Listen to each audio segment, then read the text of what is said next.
welcome, guys, and to everybody online, welcome as well. This is the second panel discussion of the Atelier Kampala.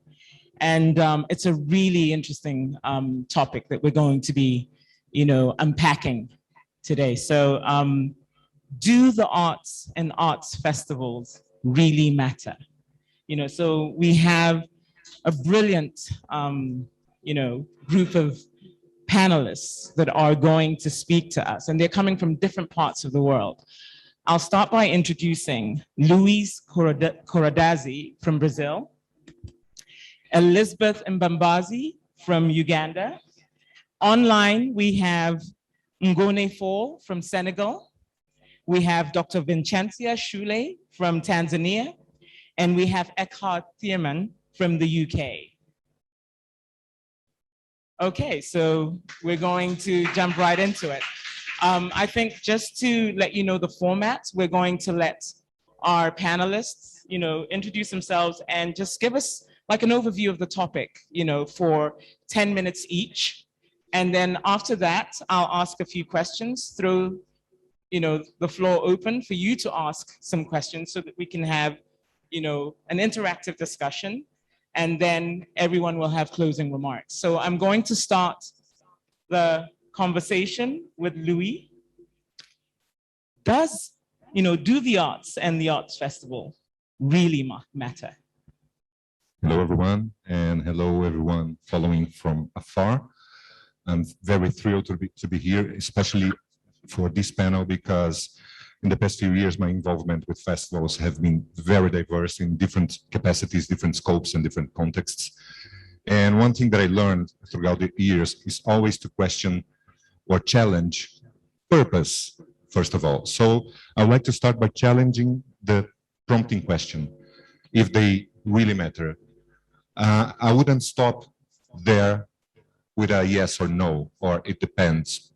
I think there are many sub-questions and many nuances that we should be always asking ourselves. So for whom? For whom does it matter? And in what context? And for how long a festival matters? Meaning that you need to keep the purpose very much alive, but also the purpose or the mission or your underlying objectives need to be made clear, at least for yourself, but preferably for all of your audiences, stakeholders, guest artists. So I would like to start by challenging that. Why be happy and content with answering yes or no? Especially because we are addressing an audience that's really engaged in festivals. And I suppose 90%, 99% of the audience here will say, yeah, it matters. But I would like to follow up with, for whom? Is it for you? Is it for your funders, for your artistic community? And I think I can go on and on with endless examples of festivals that went wrong because they were not truthful to their mission or their purpose, or they even had a clear purpose to start with. So my simplistic answer is yes, but for whom? So maybe this can be a prompting question for the other speakers as well. Yeah, I think maybe introduce yourself as well, so that everybody gets to know you. Good point. Yes. So, I'm Luiz. I'm from São Paulo in Brazil. I've been working in as an arts manager and enabler and consultant for the past 25 years. And I've been around as a producer, a programmer, a funder, a partnership manager, and impact evaluator. So I don't define myself as a festival manager, but my involvement with festivals, not only in Brazil, but in other parts of the world, has been very diverse. So I can tell that I have been using different hats and not a single hat at all, not for a long time. And I think that gives me this critical approach because I've been in different sides of the counter, sides of the business as well. So I made a point to myself to question all the dimensions involved. That's me. Okay, thank you so much. So Elizabeth, tell us a bit about yourself and then just provide some context to this topic that we're speaking about today.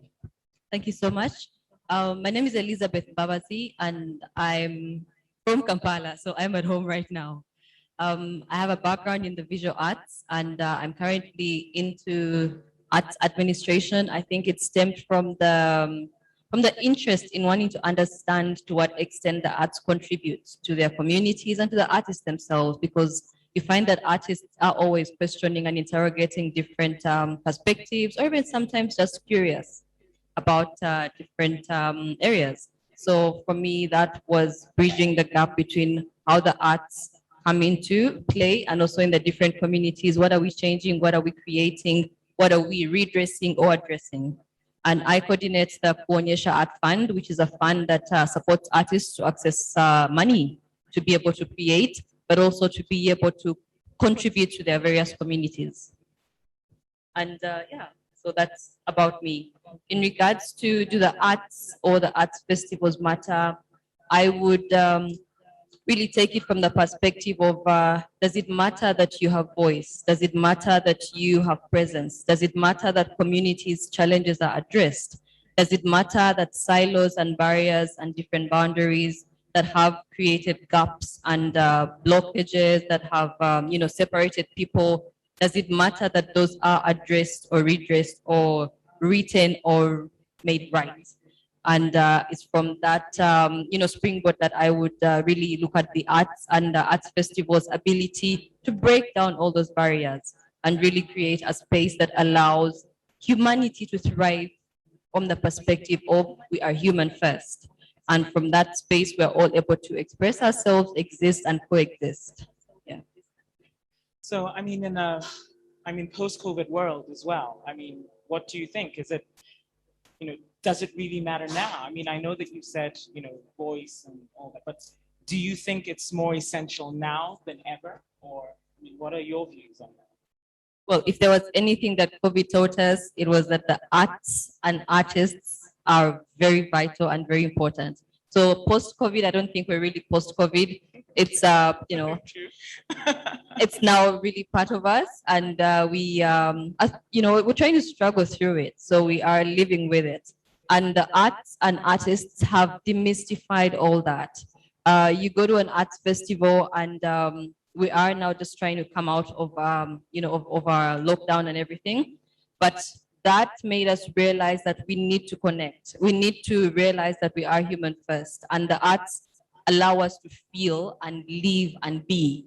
So through the arts, we were able to address COVID. Through the arts, many artists were able to create a sense of togetherness. Through the arts, many artists and communities were able to thrive through the challenges that were created by COVID. And then we realized that, at the end of the day, we are all human, and it doesn't matter where you're living or, what level of status you're at in society. It was the same state for everyone.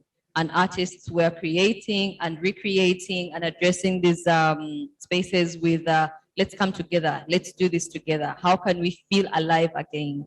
And it's a space that has allowed the arts and artists to bring a sense of humanity back to the abnormality that we are all living in right now. Okay.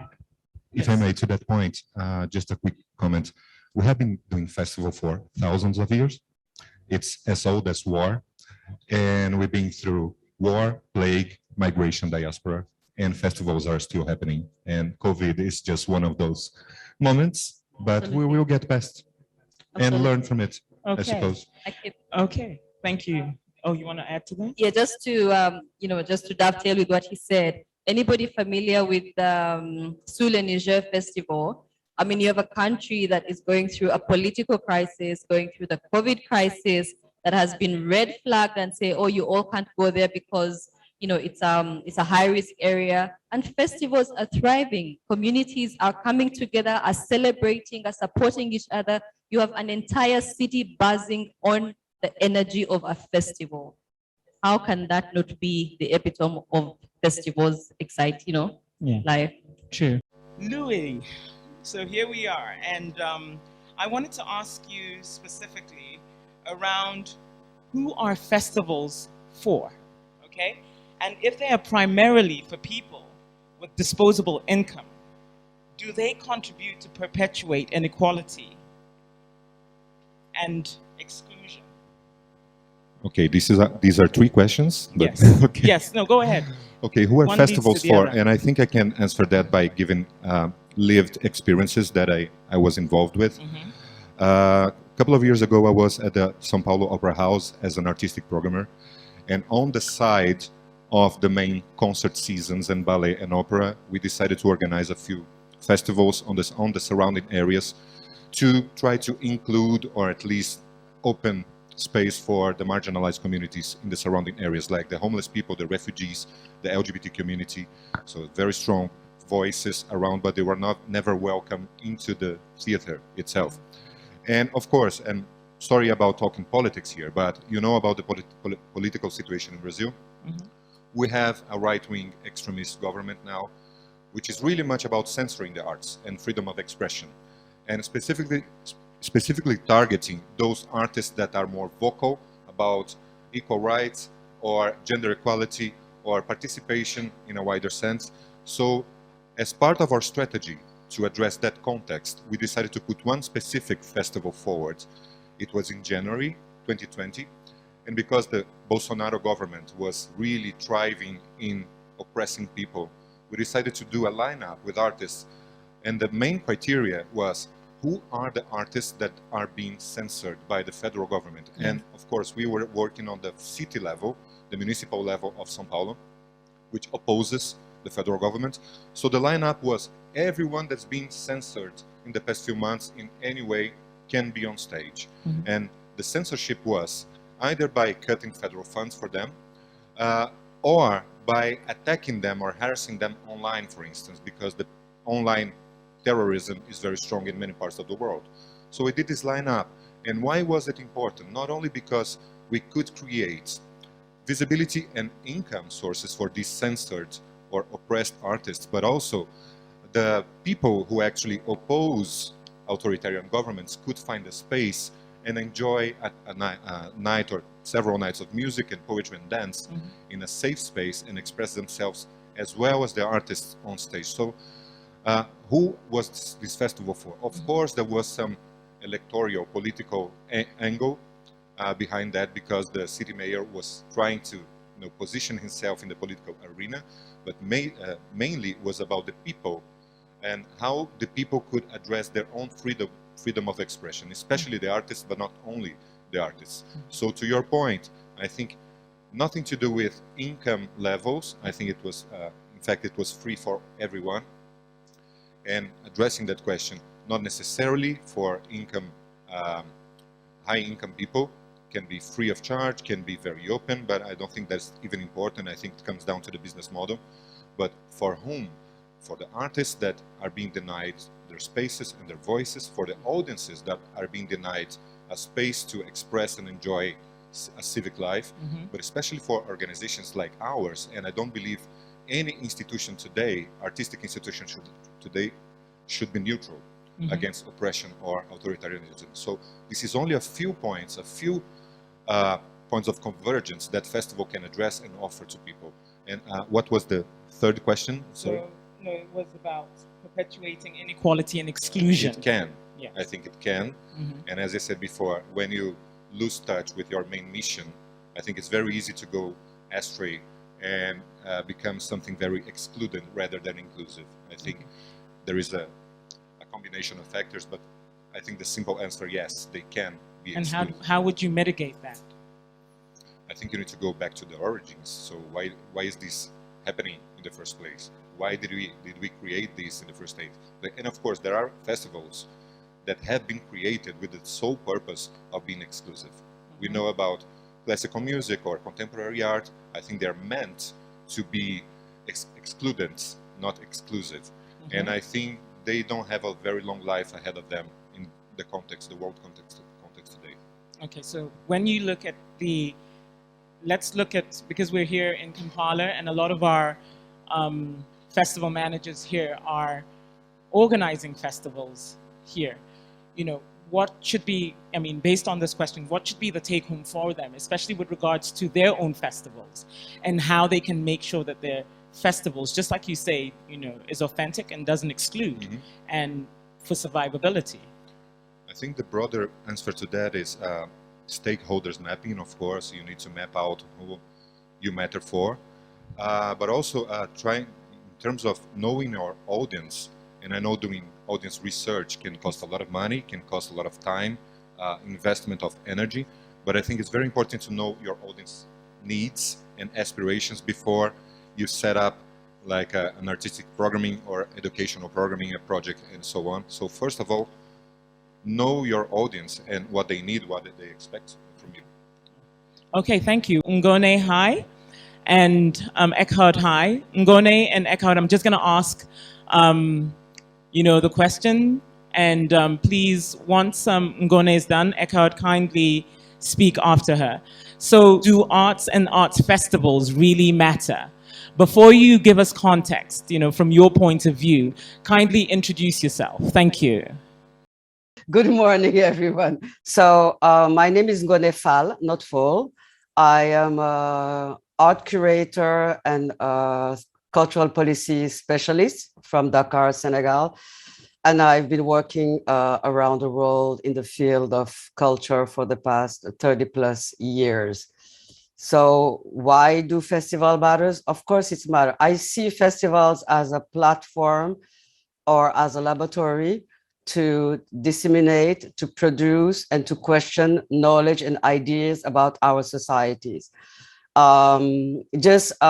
Responding to what one of the panelists said, I don't think that art, or let's say contemporary art, you can see my backdrop, there's a contemporary artist right here with a site-specific installation called Elena Tsui. What artists are doing also is questioning the societies in which they live, questioning the powers in place. And I think festivals are going to be around for a very long time, as long as artists, activists, and people like us want to create these platforms and to have these safe places for people to express themselves. I see it as a human capacity building. And it can be very, very disruptive. Just the project I curated, that was a 10 months long project in France, all over France, mainland and overseas territories, called the Africa 2020 season. It gathered 900 art organizations from the African continent, including Uganda, of course, and from France. And it was led by the African organizations. And the subtitle was very clear. It was an invitation to look at and understand the world from an African perspective, meaning that I came with 13 questions on the table, asking people to respond to those questions with a project. And the project could be in the arts, it could be in science, it could be in technology. And so you had very diverse questions that had to do, let's say, with dissemination of knowledge, social networks, technological innovations, redistribution of resources, whatever the resources are, financial flows, economic emancipation, history, memory, archives, movement of people, ideas, and goods, territory, movement and political consciousness, and citizenship. So those were the issues I wanted to address. And I did the project brainstorming with 4 amazing brains. And we came up with these 13 questions. And it was a Pan-African project.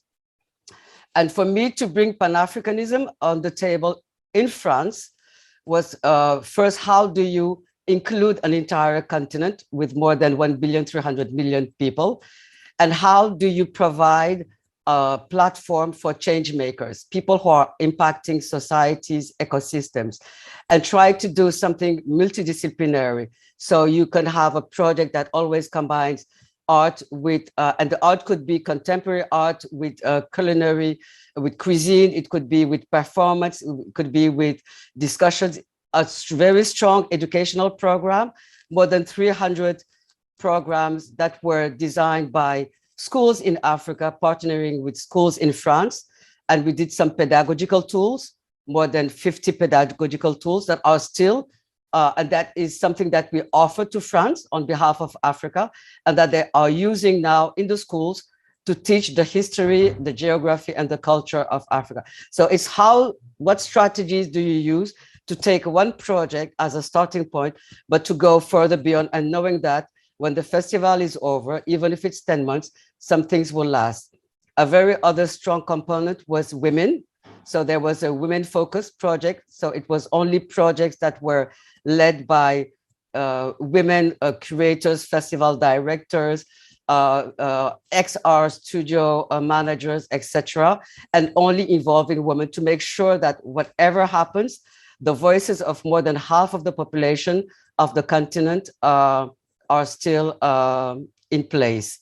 So those are the projects that we did. At the end, we had about 400, I said, organizations from Africa. The challenge was you're doing a season in the midst of the pandemic, because I worked on this project for 4 years, which is quite a long time for, let's say, a given festival.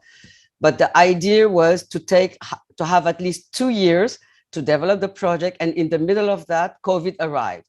And so you had to face other challenges beyond budget and the logistics. Is how do you make sure that people who are involved are still able to get a visa and to come in France? So you have to put in place another strategy, make sure that people don't give up. So you also bring to the table this capacity of resistance that we have as Africans, and that by no means we're going to give up. The question of visa, the question of mobility, the question of engaging with audience, not just the French audience, but also the audience on the continent, using all the kind of digital tools. So all of those things are very important. I'm not sure if there is opportunity to share some of the images. So you can just quickly show you some of the images very, very quickly, so you have a sense. This was a scientific project.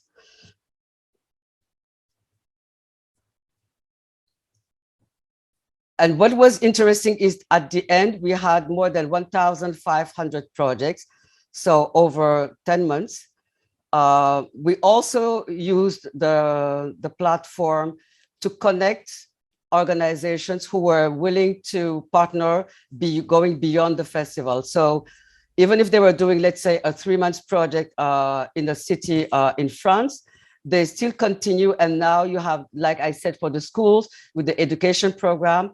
This is Sudan, where somebody was talking about Sudan. So these Sudanese photographers who came and talk about resistance and citizenship and democracy. We had headquarters, 13 headquarters that were like temporary Pan-African centers. And so you had spaces and places where people could come day after day and gather and talk about all the issues that matter to us. We did also a champagne branded Africa 2020. So it was a lot of talking, a lot of discussions, exhibitions. The public program was very, very challenging as well. Language was also challenging because we speak so many languages on the continent. But for me, it was how do you engage with the broad audience going all over the spectrum, whether it's young people, old people, the elite, average people in the city, that it could be in the south of France, that could be in the French Antilles. How do you talk about literature? How do you talk about how we see the world as Africans? That was basically what the festival was about.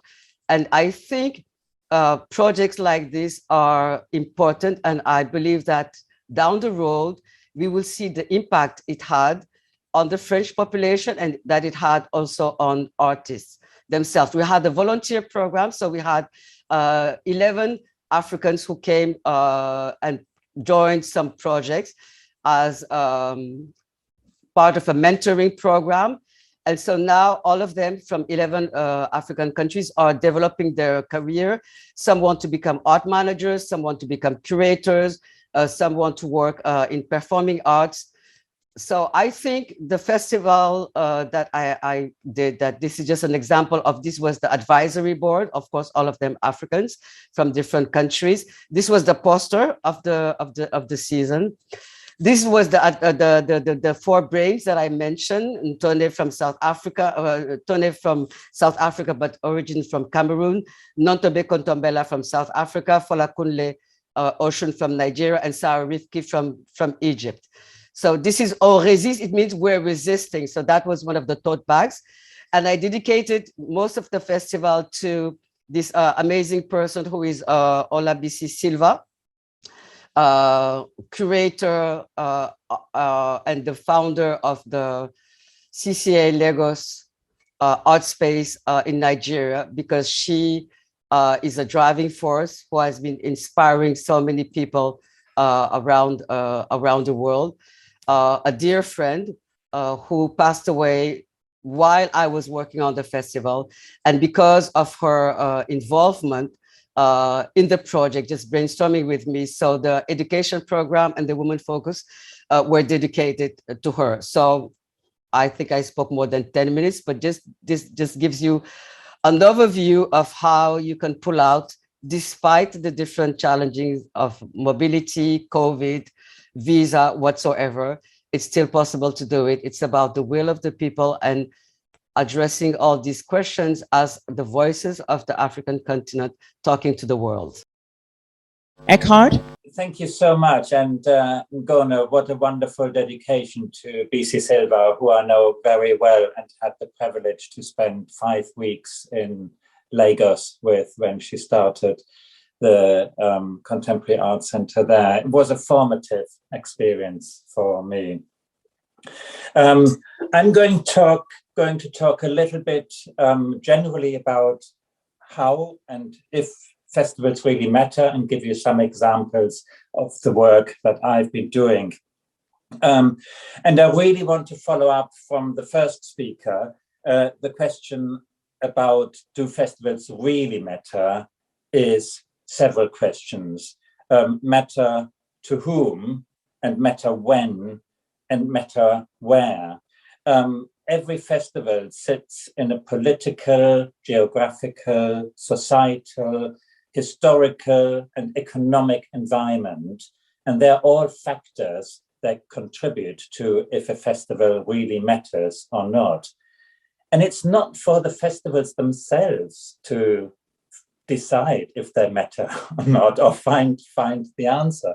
A lot of it is external questions that lead to an answer, and we have to respond to. Do festivals matter? Does a festival matter in the Ukraine at the moment, in the middle of a war? Probably not. It's probably impossible. The focus is on survival. Does a Ukrainian festival in London, and they're popping up at the moment, weekends for Ukrainian artists, do they matter? Yes, because it's an act of solidarity and it's giving voice to Ukrainian artists and Ukrainian communities. And the audience is, and for whom it matters, is not just the London audience that visits the festival, but Ukrainian people who feel they're not forgotten at the moment. So it is a question of where and when. Does a festival, the festivals I've worked on do not matter for my mother. She's not interested in this, and most of my family is not. So it is a question of whom, where, and when. I've worked over my career on many festivals and with very different visions, with very different purposes and relevances. Just to give you an example, I ran a dance festival called Woking Dance Festival, which is a very small town outside London where dance normally didn't exist. So we were the only dance provider. I worked for London 2012 Festival, which was the cultural program of the Olympic Games here in 2012.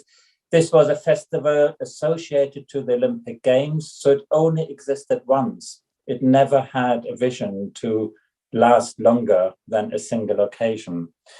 I have worked 4 festivals like Dance Umbrella, the Oslo International Dance Festival and Birmingham International Dance Festival to bring in particular seasons within a festival. So the Africa focus I did for Dance Umbrella in 2009, or the first showcase of Arab choreographers for Birmingham in 2010. I also work for a very large venue in Manchester called the Lowry, and we present works all year round in 3 theatres every single day. But we also create a festival within our building and our program to focus on outstanding work that we couldn't show otherwise and feel special in our year-long program. And most of you may have come across me for running the Shubbak festival. Shubbak is an Arabic word, means window, and our strapline was a window on contemporary Arab culture. And it was a festival, and it still is a festival here in London, and Europe's largest festival of contemporary Arab culture. So a whole range of festivals, and none of them is the same. So do they matter? Shubbak had an audience of 50,000 people for whom it mattered, but there are 8 million people in the city. Not every festival reaches everyone. Not every festival matters to everyone. If all festivals closed tomorrow, would anyone notice? What would happen if we just didn't have festivals?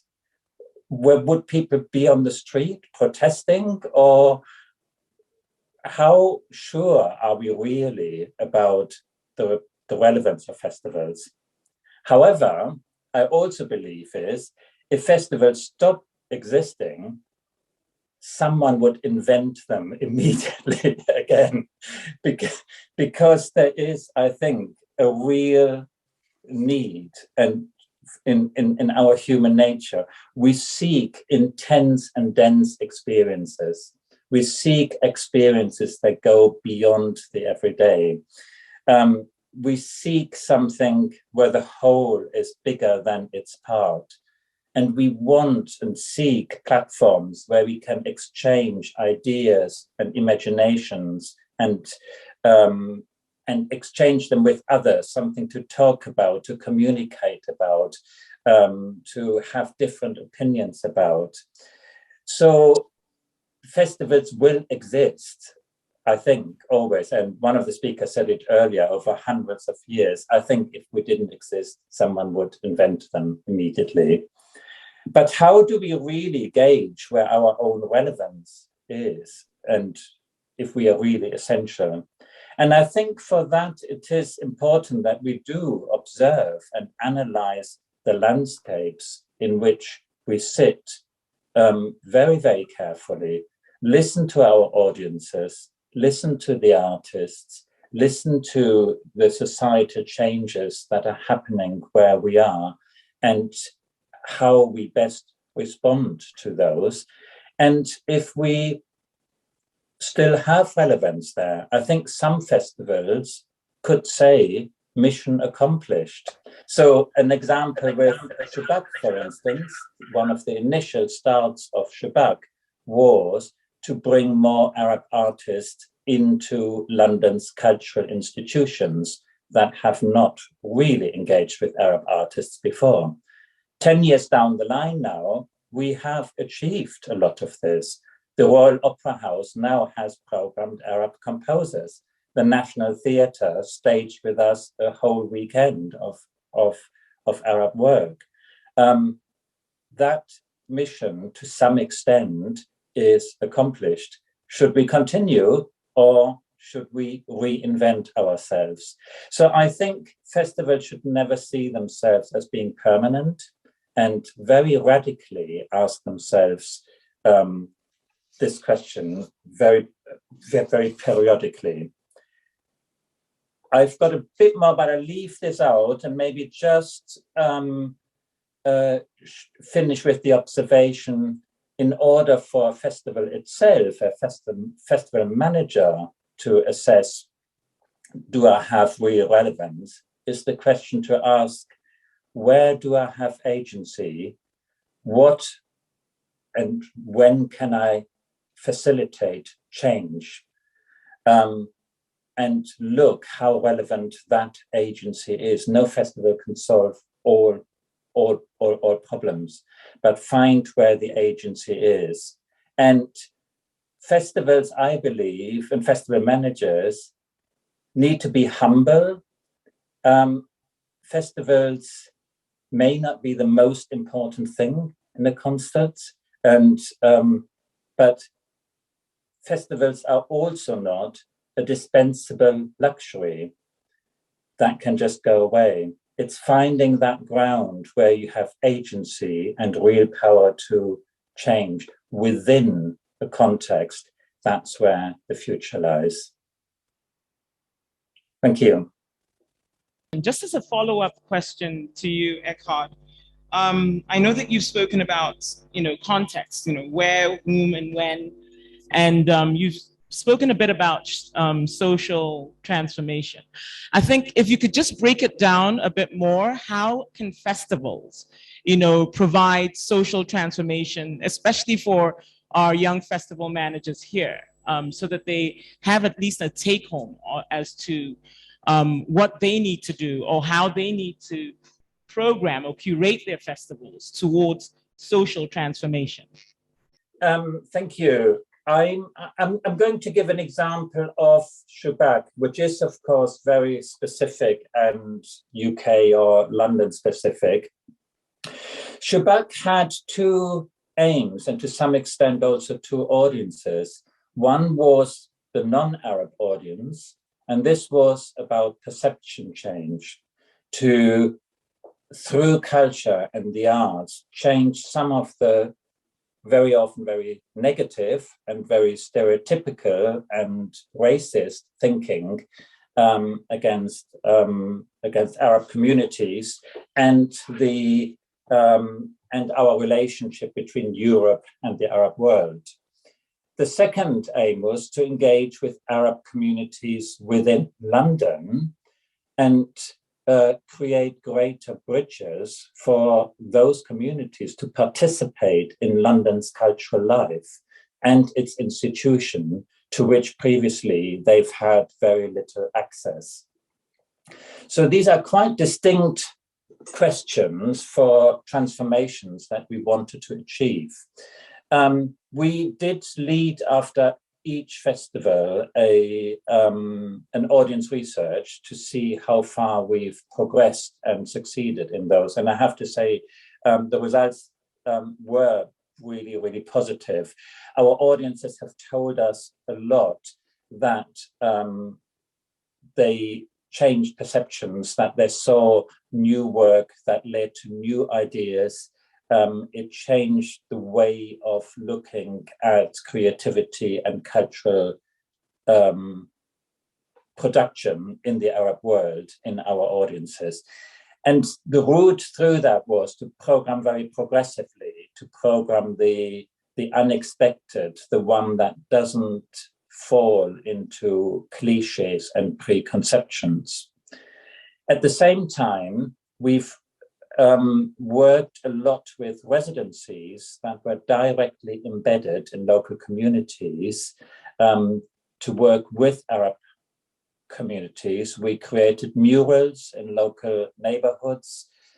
We created a writing program where local people told their own stories and had visual arts installations in a local market. And organized subsidized trips to local community groups, to the big national institutions like the National Theatro or the Opera or the British Museum. And the audience reaction, the data we had from the audience agency afterwards is that those efforts also changed the perception of our Arab communities feeling more at home in the city that they live in and connected to its cultural fabric and welcome in some of the bigger institutions that previously they literally thought were not for them. So that's maybe just one example of how we had to work on two strands in order to contribute to social transformation. Can just introduce yourself quickly, and then I think we've gotten a lot of information about arts and whether it matters or not. I'd like you to speak more to how festivals can begin to break down structural inequalities. Since we know that depending on context, it does matter. How do we begin to use these festivals to break down structural inequalities across the continent and globally?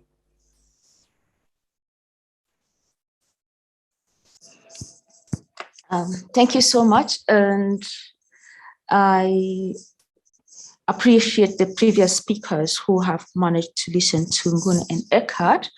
And to get back into your question, it starts with the response from the point that does festival really matters?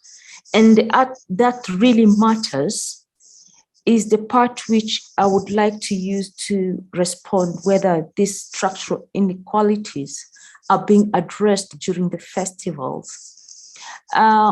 If you look at these structural inequalities in terms of the continent, north-south, in terms of gender, and in terms of age groups, in terms of race,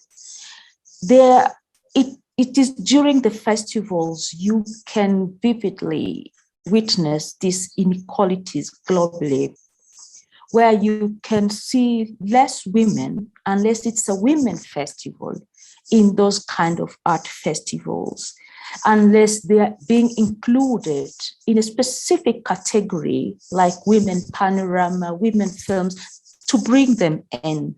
So you can see, even though from the African perspective, women participation in creativity and the arts is equally in terms of numbers compared to men.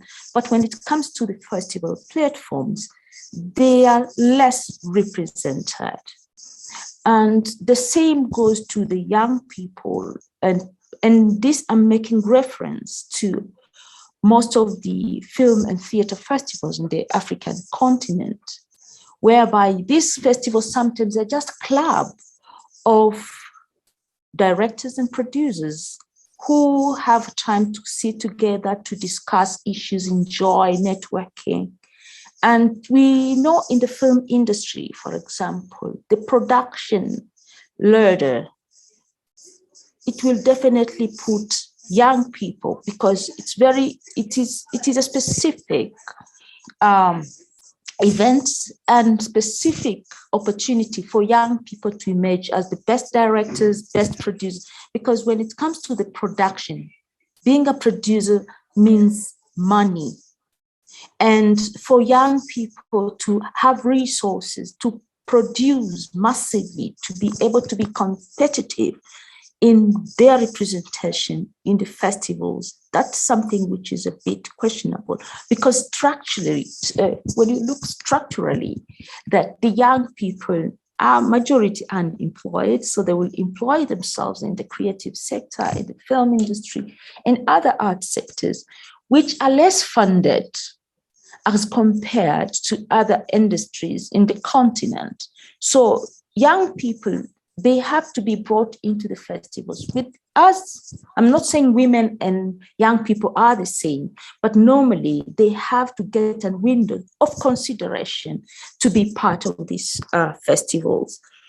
And when we look at the funding and how much money do these festivals need to run, if you go across the festivals in the continent of Africa, the funding is an issue whereby many people who are working for these festivals either are doing it because for the love of the festival, or to keep the festival going, because 30 years ago, but still the issue of funding. And when there's no funding, it is the artists and the creative people who cushion the expenses, whereby you find a lot of jury members, they have to do that for free. And you get an award, and in most cases, you get an award. And for young people, they usually tell us, if you give us an award, give us with a price, because it will help us at least to do something. So you always get an award, you become very famous, but you have no resources, you don't have money. When people hear your film has won 3, 4 different awards, they tend to think you have a lot of money. But in reality, it's like the artists and the creative people are servicing these festivals in the African context. And we expect these festivals, as many people would say, it's a marketplace, it's a place for networking, it's a place for people to get income, particularly in the municipal or communities where these festivals are being held. But if you look what goes back to the sector, to the creative sector, it is very little. So you could see, even though the art festivals are pushing a lot of sales in terms of drinks, in terms of all consumables, hotels and everything, but very little goes back to the festival or to the creative people. Normally, these people comes in as sponsors, but what really comes directly to the people, the engine who provide the content of the festival, is very little. Of course, the issue is sometimes we question whose agenda is that the festival? Who's pushing the agenda? If that person, that group of people are not there, will the festival be there? Because we have experiences where certain funders, when they pull out of the festival, it just collapses. Specific people, when they pull out, festival CEOs, they collapse. So the meaning of festivals, from the perception that it is a cultural event, quote unquote, community-based event, quote unquote, it is really not there, because the communities, many communities in Africa where these festivals are being held, they cannot dictate the content and the context in which these festivals are happening. So the issue of inequality in festivals, you can see it in all angles, from the preparation to the content which is being produced and shared, to the post-festival. Because before the festival, the community are at the center stage. In the post-festival, people forget the community where the festival was held. They will remember next time when they're going to have that festival again.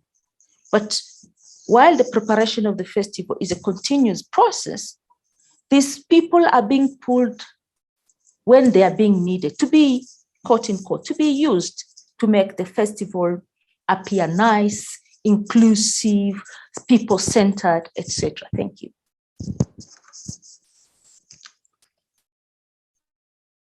Vicensia has touched on quite a number of things. First, the intentionality of ensuring that you include, whatever, agent of change you want within your programming. But I think I'm going to come to you now, Elizabeth, because I want you to take it from there. Because one of the things this is a learning process, and we're looking for solutions to a lot of this. And I totally agree with Vicensia that a lot of festivals, especially on the African continent, only focus on community just maybe a month, 2 weeks before the festival actually takes place. So now how, do you, give me your context on how we can begin to use these festivals that we are planning as agents of change, not only for structural inequalities, but even how we get, participation and support from the communities that we all that play host to our festivals. Thank you. So you realize that it's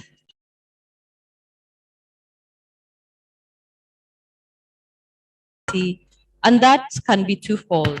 So for me, my perspective would be on the stage of what is the response and what is the responsibility of both parties. So then you have the festival directors with an agenda, and what's their why? Why are they running the festival in the first place? Is it just a show stage for one of the directors? Is it a money-making venture for the vision bearer? What is their responsibility in that, on that stage? And what is their response to the community that is hosting that that festival? And does the festival have a space to right a certain wrong within the community? Because there's many advantages to that. You have the trust of the community, and you have the lifeline given to you by the community that is hosting that festival. And if you ride that boat well, it could take you for so many years. You look at festivals like, I would use a homegrown festival like Baimba.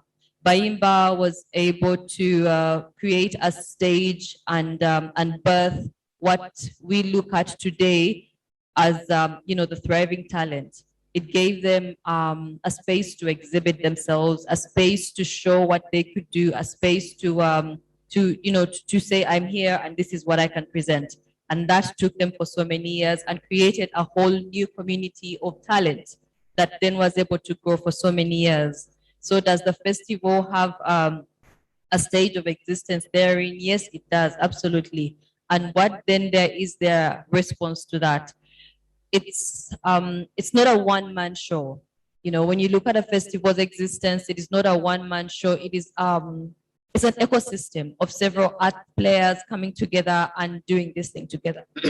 So my my take on that is let's not ride this boat alone. Let us create an ecosystem where we know that we have a response to we have a responsibility to the community, but also what is our response to the stage that we have created? Because then we have an expectation. We've created a community that has an expectation, and truthfully, we cannot fulfill that. While we are presenting the stage for this, for the arts to thrive, we cannot fulfill that expectation 100% solely as the festival director. And then there is let's create the networks. Let's create the community that then drives this together. Let's get out of the silo operation, because the truth is that the sector will not thrive on just a festival. While it presents an economy of an entire chain of a lot of players to thrive, it cannot be just one person. It's got to be a fair, balanced participation of all the different players, because therein is the lifeline of that particular festival. If everybody is benefiting and everybody is participating, the community's needs are being met, the director's vision is being met, you have an entire lifeline being handed to you, and it's up to you to determine whether you take it for a long time or you're going to cut it short by mismanaging it. I like what one of the speakers said, because a lot of them, that comes to internal vices that need to be managed. And that is really, it's not, no finger pointing. It's happening everywhere. But those are the wrongs that we need to right in such conversations. So the question for me is, because now we're dealing with second generation. They're really young, dynamic kids running deep house and wine parties. They don't need they don't need input from even wineries. Yeah. Entire culture of how people have adapted to and created and enjoyed their own experience of this particular sector. So the question I have is, as a festival shareholder who's been involved in it for many years, is, does one hang up one's hat? Or does one take a festival like that and make it a global export opportunity where you're linking young entrepreneurs from Africa to Europe, right? Because wines in South Africa are super brilliant. You mentioned champagne in Paris. We call it Method Cup Classique, right? So the question is, does one use a festival to take it to the next level of bridging a gap? Or do you hang up your hats and hand it over to the next generation to come up with something new? Okay. Who would like to? I could address that. Go ahead. And in fact, I was meaning to come back to Eckhard's point, because he mentioned one particular festival that had an expiration date. It was the London 2012 festival, the Olympic Cultural Olympiad around London 2012 and the Paralympiads. And London 2012 was not one festival, it was several initiatives entangled. And I'm getting to the point very soon. And I was very lucky enough to be at the British Council in Brazil, connecting the two Olympic Games from London to Rio 2016. And part of the plan was to give projects inside London 2012 an afterlife, so a legacy, if you may call it that way. And I just want to mention two of these initiatives that address what you just pointed out, Sharon. One of them is the Unlimited Festival. It was based, basically giving visibility and opportunity for disabled artists, because of course, they've been around forever, since always, but they have very little opportunity to be on main stages. So Unlimited, within London 2012, provided that opportunity, not only visibility, but also training and capacity building. The other one, it was aimed at a population that usually goes invisible during these large world events, which are homeless people. From large cities, they just are swept away during the games, and then they come back in the main squares. So it was the Streetwise Opera and the With One Voice project. I was lucky enough and honored to articulate the handover or the legacy of these projects onto Rio 2016. And I think it would be very simplistic and even easy to just showcase the disabled artists from London into Rio, or the homeless artists from London for Rio, and doing nothing about that. But because we are a public organization that tries to build legacy in terms of conversation and exchange, in addition to the showcasing of work, we created several capacity building projects in Brazil, both for homeless people and disabled people, but not only artists, producers, policymakers, and we made sure that the local Olympic and Paralympic authorities, but also the cultural authorities in Brazil, were at the board with us. So, in short, we did that, those particular two projects that are having an afterlife to Tokyo 2022, and they are finding their way into Paris as well. But the legacy, specifically in Brazil, and coming to the next generation point, is that now we have new policy for accessibility of cultural venues in Brazil. We have new capacity building projects for producers, for translators, for artists, established in Brazil because of that project initiated in London 2012. And Eckhard told us that it was not to be repeated, but it has a different life, an afterlife after London. So, and now we have a new generation of producers aimed or qualified to work with these communities, because there was no policy or no infrastructure to host them, to embrace them before that particular initiative. And that makes us very proud, but something to be monitored in terms, will be that standing in 10 years' time? I'm not sure. But if we are qualifying or certifying young producers or translators and artists, there may be a long-term legacy for that, a new generation of disabled and homeless activists and artists coming out of it. Thank you, Sharon. And that is the dilemma for literally all sectors, because I'll tell you what, I mean, it said that every 30 years, an entire new generation takes over. And whether we like it or not, it's just what's happening. It keeps rolling. And how do we adapt to that? The last thing we want is the Nokia, the Nokia problem. They did nothing wrong. They simply stayed doing what they thought was right. And life happened. So for the arts, we just have to be able to adapt to the times. And, a leader said, you can never ignore the next generation, because they are definitely right behind you and they're taking over. Like you said, they don't need wine to have a high party. It will just happen. So how do you then adapt and reconnect with that moving reality? And it's really all then comes down to the leadership of the festival in this case.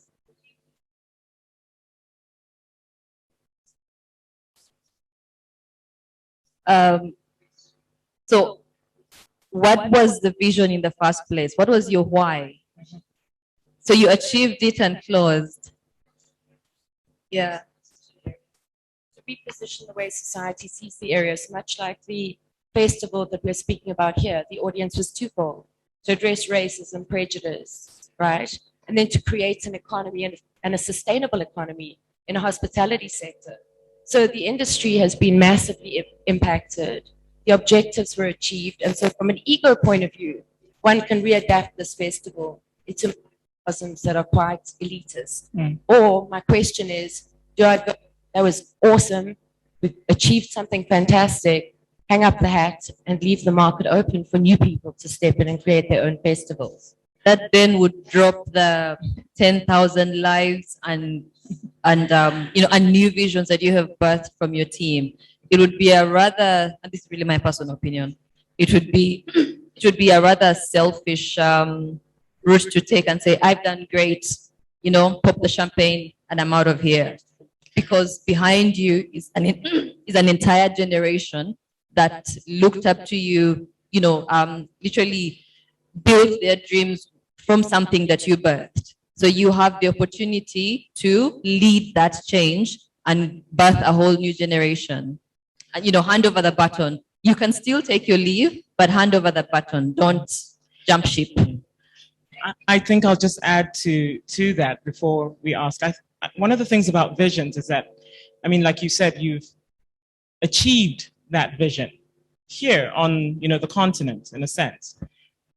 Taking structural inequalities like racism and all that were what you had achieved. This is what we're facing across the world. So if you have a good template of beginning to achieve that, and you can export that, because then what that does is it creates an African narrative of how we can, change or impact structural inequalities in other regions. And then we can take this talent that we've developed and expose it to that. Because once again, one of the things we spoke about last night from, like Tom and Jonathan and yourself, Sharon, is how do we ensure also economic, development and continuity, within, the African and the global space when we talk about festivals, So I think that is a point, that you can take from, this discussion, which is take that vision that has succeeded and, even though you need to change it a bit because of the context, but take it and replicate it so that you have, success in different places. I don't know if there are any other questions. Please go on. Thank you.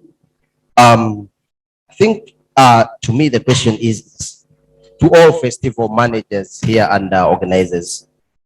We should, as festival organizers, get time to evaluate how impactful the festival is to the audience and the society after the event. Or do we just lay back and know we don't really look out to find out if at all we achieve the objectives and the goals that were set for the festival? How do we really get time to question ourselves on that through using maybe panel discussions with experts and critics and the creatives themselves, but also getting audience reviews by going down on the ground to those private investigations to see what does the audience and the society feel. Am I on the right track? And if we go with that and we do the investment, are we willing to adjust with the findings? Then also to the issue of sustainability and growth. As managers, do we take time to groom new managers? And because I believe events should have continuity, and we are not always going to be there to run the event for 10, 15 or 20 years. We get time to groom more. Okay. And are we just selfish and just enclose the idea among us? Okay, I believe we just have to share. I'm going to ask any of our online panelists who is interested in handling that. So now, as arts and, arts festivals matter? How do we measure impact? And how do we ensure succession strategies, to keep, the arts uppermost? I think it goes back to what I said. It's about beyond your festival, what's the plan and what strategy do you put in place? Like for the Africa 2020 season, what I didn't mention, of course, is that it was a commission by the president of France himself, the French president, who wanted to change the perception and looking at how African communities and the African diaspora is considered in that country. So for me, the next generation was first about what kind of staff do I put in place? There was an administrative staff that was there, but I reached out to young cultural producers in France who are from African origins, whether from North Africa or Sub-Saharan Africa, and involve them in the production team. That's the step number one. The other step was to have these 11 young people from the African continent who came to France and joined different teams on a mentoring program. And all of them now are willing to become art administrators and start their own project in their home country when they went back, whether they were from Ghana, from Burkina Faso, from Mali, or from Cameroon. So it's always about how do you put in place a platform that is also looking at long-term, beyond you, whether you created the festival or whether you were just hired to do it. What's the plan on the long term and what's the strategy? And that means you always have new people, young people who are also coming on board, sometimes learning from the ground, and that the festival is evolving, and they are also here to question what you're doing, so they take you out of your comfort zone, and that you're sure you're handing it over to the next generation. So it's about those kind of strategies that you put in place to make sure that the impact is still relevant, and that the way the world changes, new generations are also taking those challenges. A little bit like I said earlier, I do believe festivals need to look very regularly at their time span and how relevant they are. And there's nothing wrong to radically change or to discontinue. Discontinuing a festival doesn't necessarily has to be a failure, I think. And something that I find very interesting is a lot of new festivals, exciting young festivals that spring up, are a reaction by young producers who are bored with the old festivals or feel the old festivals don't serve our current times so well. And so we are on a trajectory where we get more and more and more when the older ones don't necessarily go. I speak from a European perspective here, I have to say, where festivals are publicly funded and have a certain history to them. It's very different in other places. But to give you an example, I made for myself always the decision that I would stay with Shubbak a maximum of 10 years. The festival started in the starting moments of the so-called Arab Spring, and I felt we need to be part of and accompany that process for 10 years.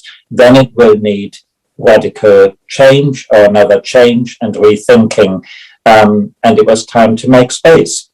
So that was my kind of personal reaction as a manager, to say it does need change. But I will only commit for 10 years. One other thing I want to say very briefly, and thank you for pointing out the legacy of the London 2012 Festival. But the question is also, when do you ask the question about impact?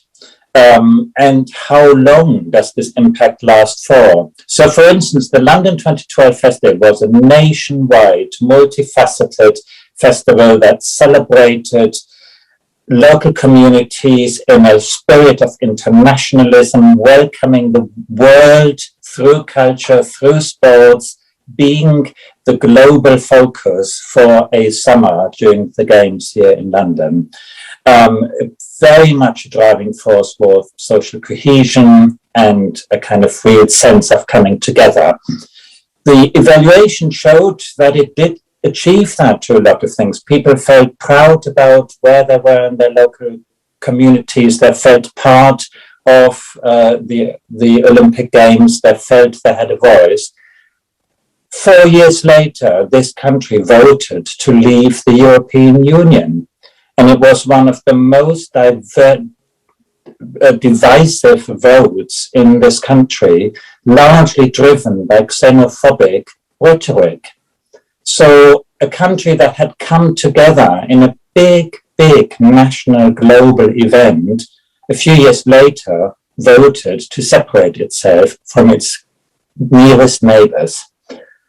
Has the festival failed because of that? Or is there any connection between the two? But for me, I just want to bring this in as a provocation. What I said earlier, not every festival can do everything, but where does the impact stop and how long might it last? I don't have an answer for that, but I think there is a real inherent contradiction in what this country here went through. Thank you so much. So we have 3 minutes left. So I'm going to ask, I'm starting with Elizabeth, and then Louis, and then Vicensia, Ngone, and finally Eckhard, to just using 30 seconds, just, you know, on the topic, your parting words to our young managers here at the Atelier. Yeah, well, okay, 30 seconds. I will try that. I will try that. I think we fail to realize the longevity of what the contribution is every time we look at this as a gig. And many festivals, many music directors, many artists look at what they're doing as a gig. Unfortunately, that gives you only short term, or even just a thought of, oh, I'm doing this just for short term and I'm moving on. And you fail to realize that you are actually influencing change. You are speaking for many communities. You are healing. You are creating. You are birthing ideas, not only for yourself and for many others. If we looked at this on the long-term perspective, I think the arts would be in a much more different space than we are now if we studied from the perspective of, I'm in this for the long haul, and that's my vision. I want to carry it for so far. And it would change so many things. Thank you. Luis? Less than 10 seconds. First, I second that. And coming back to the prompting question, does it matter? I think you need to make it matter. I think that's the whole point. It's up to you to make it matter for those who are interested in following you and interested in what you're doing. So make it matter. Okay. Vicensia? Mine was on the success plan in terms of ideology and agenda. We talk mostly for young people to learn on issue of managing the festivals, but also it is a process also for them to adapt and take upfront the agenda of the festival, and that has to be nurtured for young people. So we should not forget that there should be good festival managers, as when they come in as interns or as volunteers, but they should be in the part of the process to understand how do we shape agenda for the festival and how can they shape agenda to suit their future. Because if we leave them to be a tool for the festival, a tool, quote unquote, to look for the tickets, invited guests, but they don't sit on a platform to think for the festival, then we will have a problem about the agenda and the future of the festival in terms of shaping the ideology and agenda. And does the festival matter? Yes, we need to make sure we are facing a lot of unemployment for young people. We should keep on so that at least they get somewhere to learn and to get an income. But we should put strategies beyond, because for me, festivals and employment of young people, festivals and giving the spirit of happiness for people is more important, regardless of the challenges we are facing. Let us reduce the inequalities and pushing the festival to benefit majority. Thank you. Good. 30 seconds. I agree. I think you as festival managers need to make it relevant, need to make it happen, need to make it matter. But the way to do is to look around you. It's to really look around where your agency is, what landscape you operate in, as I said, politically, economically, societal, artistically, and what agency and power you have there. Which gap do you fulfill that is not there already? Festivals are not there for their own sake. It's where the agency for change is. So look around you. Don't just look at your festival. Look at the terrain that you operate in and listen to others while you do that. I will just say to people there in Kampala that we don't see, but who are listening is, why are you running a festival? Or why did you start a festival? And do you keep asking yourself that question? And I think if you are not able to question what you're doing, why you're doing it, and how you're doing it on a regular basis, you should be worried. As it was said, it's about the context, but the context also is why you created that festival or why you decide to run it.